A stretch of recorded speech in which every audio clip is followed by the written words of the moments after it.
Namaskar, Jai Hind. This is Anurag Gupta once again in front of you in my series of bringing some real thought-provoking stories, some good stories. Here comes a new story. ये जो story है ये बहुत ख़ास इसलिए है क्योंकि ये पाकिस्तान इस्लामाबाद से मेरी बहुत अच्छी दोस्त आसमा ने मेरे साथ शेयर करी. It's a story about leading cardiac surgeon of India from Gujarat. ये जो स्टोरी है ये शेयर की गई थी एक पब्लिक गैदरिंग में डॉक्टर के बारे में. मुझे नहीं मालूम कि ये वाक़या सच में हुआ है या नहीं हुआ है, बट जो भी है बहुत अच्छा है. स्टोरी ये है कि एक लीडिंग कार्डिक सर्जन हैं गुजरात के. उनके क्लिनिक में एक 6 साल की बच्ची और उसके माँ बाप आए. उस बच्ची के हार्ट में देयर वाज सम क्लॉगिंग और बहुत ही सीरियस प्रॉब्लम थी. जब डॉक्टर ने रिपोर्ट चेक करी तो उन्होंने पाया कि ये बच्ची जो है इसके लिए इमरजेंसी ऑपरेशन करने की ज़रूरत है और चांसेस हैं कि ये बच्ची ऑपरेशन थिएटर पे ही दम तोड़ दे, और अगर नहीं भी करते हैं हम ऑपरेशन तो 3 से 6 महीने में बच्ची चली जाएगी. पेरेंट्स ने कहा, उसके पेरेंट्स ने कहा कि डॉक्टर साहब हम ये चांस लेंगे. डॉक्टर साहब ने कहा ठीक है. नियत दिन आया जिस दिन ऑपरेशन था. बच्ची ऑपरेशन थिएटर में ऑपरेशन टेबल पे लेटी हुई थी, मुस्कुरा रही थी. डॉक्टर गए, उसके गाल पे थपथपाए कि बेटा चिंता मत करो, सब ठीक होगा. उसने कहा मुझे चिंता नहीं है, but doctor I want to say something. Are you going to cut my heart all open? मेरा पूरे हार्ट को आप खोल देंगे? डॉक्टर साहब ने कहा हाँ, बट आपको पता भी नहीं चलेगा.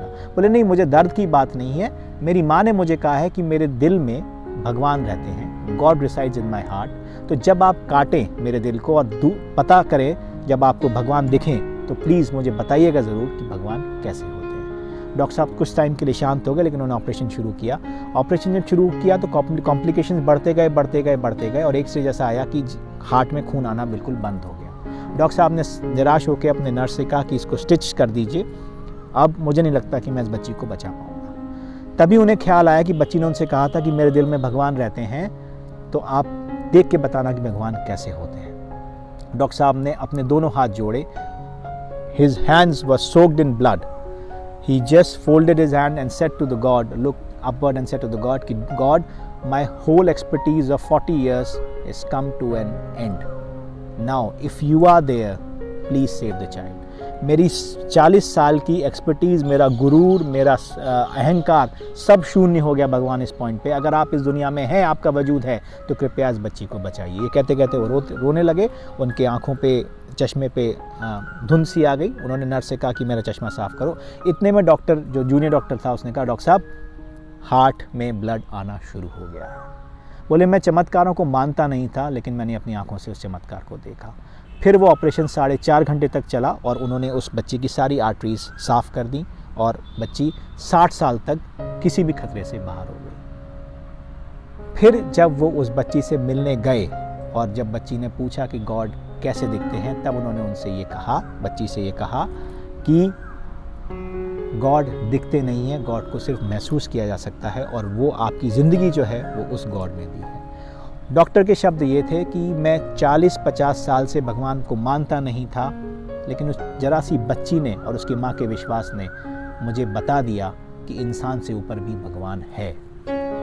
That girl taught me to be cultured. इस कहानी से 2 मॉरल्स हैं. एक मॉरल तो ये है कि ईश्वर है, ये सर्वविदित है, सर्वव्याप्त है, सबको पता है. लेकिन दूसरा मॉरल जो है, जो मैं देना चाहता हूँ इस कहानी के माध्यम से, वो ये है, सारे टीचर्स और पेरेंट्स, उस बच्ची को उसकी माँ ने बताया था कि आपके दिल में भगवान रहते हैं. वो फेथ उसके दिल में था जिसने उसने उस ऐसे आदमी को चेंज कर दिया जो शायद भगवान में नहीं मानता था. तो ये हमारी ड्यूटी है as a guide, as a mentor, as a parent, as a teacher, कि हम अपने बच्चों में ये विश्वास, ये कल्चर डालें, क्योंकि ये जो बचपन में डाल देते हैं ये ज़िंदगी भर साथ देते हैं. उन डॉक्टर का वक्तव्य ये था उसके बाद कि आज के बाद मेरे ऑपरेशन थिएटर में भगवान की मूर्ति जो कभी नहीं थी मैंने लगवाई, और हर ऑपरेशन से पहले मैं हाथ जोड़ के भगवान से विनती करता हूँ कि मैं अपना काम कर रहा हूँ, ईश्वर आप अपना काम करिएगा. तो ये हमारी जिम्मेदारी है, हर टीचर की जिम्मेदारी है, हर गाइड की जिम्मेदारी है, हर पेरेंट की जिम्मेदारी है कि अपने बच्चों को वो कल्चर, वो अच्छी वैल्यूज़ सिखाएं, क्योंकि जो आपने बचपन में सिखा दिया वो ताउम्र, ता जिंदगी उनके साथ रहेगा. बहुत बहुत धन्यवाद मुझे सुनने के लिए. नमस्कार. जय हिंद.